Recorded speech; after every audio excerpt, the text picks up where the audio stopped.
Take a deep breath. Now, imagine that the very ability to do that hinges on a secret hidden deep in your evolutionary past. What if I told you that you and every human who has ever lived began life with the blueprint for gills?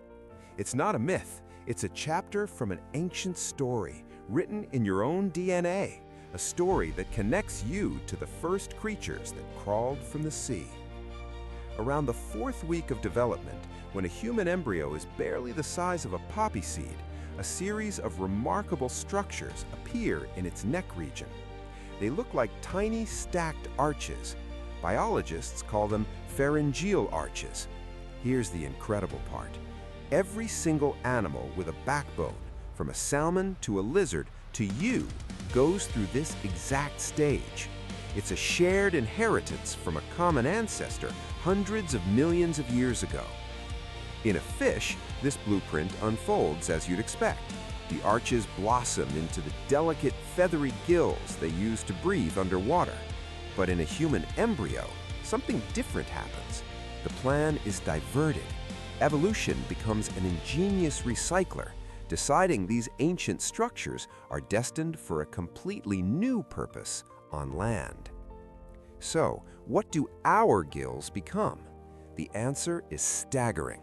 The first arch transforms to become your jaw, the very bones you use to speak and chew. Other arches morph into the 3 tiniest, most intricate bones in your body, the ones deep inside your middle ear that are right now vibrating, allowing you to hear my voice.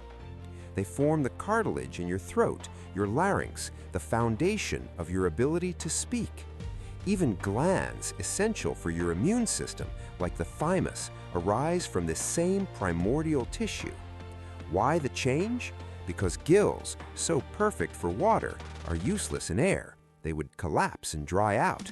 To conquer the land, our ancestors needed a new system, one that could pull oxygen from the atmosphere. They needed lungs. And the structures that once supported gills were repurposed to build the head and neck of a new kind of creature. We can see this story not just in the womb, but in stone. Fossils reveal how a breathing passage behind the gills of ancient fish, called a spiracle, gradually migrated and reshaped over millions of years to become our ear canal. This is why your ears are connected to your throat. It's an ancient plumbing system repurposed.